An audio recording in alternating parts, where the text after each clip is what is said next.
So it's interesting how things are always evolving. They're always changing. Um, sorry, this filter's tripping me up. Um, yeah, I don't know about you, but I have a lot of inner conflict and a lot of inner, just like, just things going, emotional roller coasters, an understatement. So, mm, I just wanted to kind of make an observation. So, for those of you who can resonate with me on this, I grew up in organized religion structure, background, Orthodox, strict observance of Orthodox Judaism. I never had like rage. I never had anger. Never. No. Like,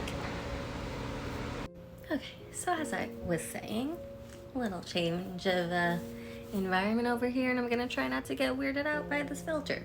Anyway, what I'm trying to say is, okay, grew up in a certain lifestyle, right?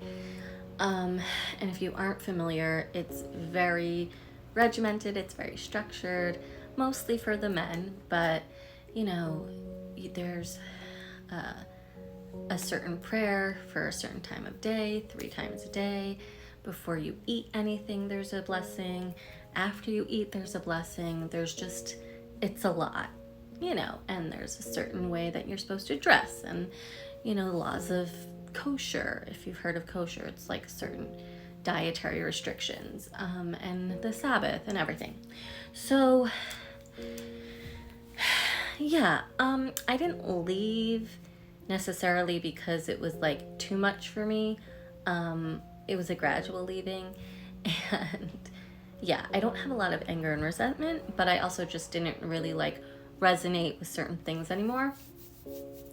And also, it's a lot, especially like depending on your personality. If you're that type A personality that loves structure, and hold on a second. Yeah, I had to get rid of that filter. It was bugging me the fuck out. Anyway, and you know what? It's okay to just be you without a filter on.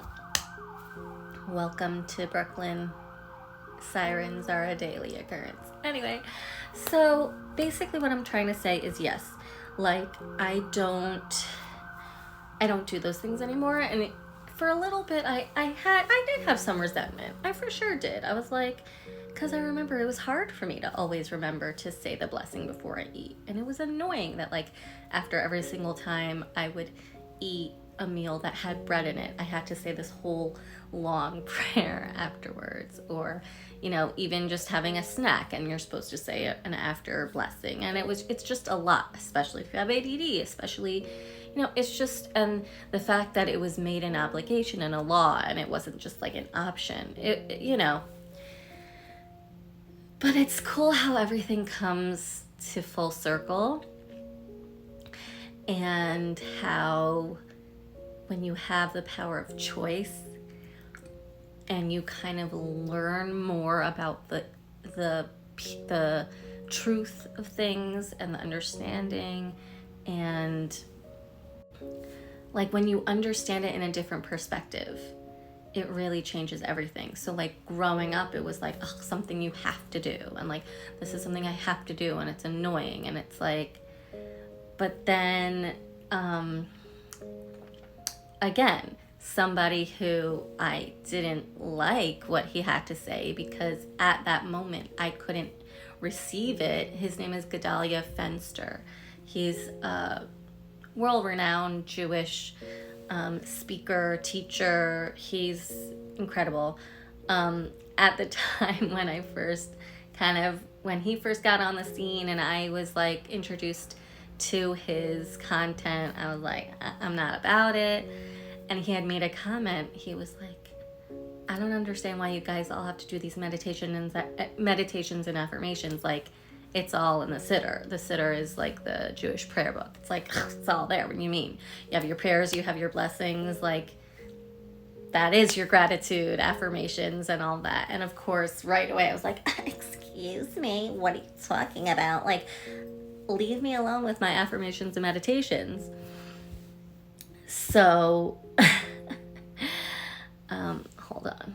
I know this is long. I do long content. I'm sorry. I have a lot to say. Anyway, and I'm a millennial. I'm used to these like 30, 40-minute YouTube videos. Anywho, what I'm trying to convey is it doesn't have to be all or nothing.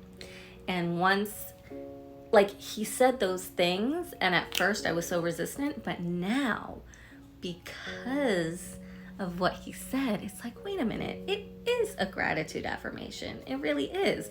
Because before you eat something, the blessing is saying, bless God for the fruit, for the vegetable, for the, for the food of the earth, whatever it is. So you're acknowledging, you're pausing, you're meditating and giving gratitude for food, for sustenance. And then even after you eat that food, again, it's a meditation, right? Because you're pausing in that moment and you're connecting with source. So do I do it when I feel inclined to? And is it something I feel obligated to do? No, but I'm feeling inclined to do it more and more. And like today, I said the after blessing like for the first time in years, because when you connect more to truth and just to truth and like kind of how it resonates in you, and also the more that you heal, the more you can receive and the more you can understand how everything is connected.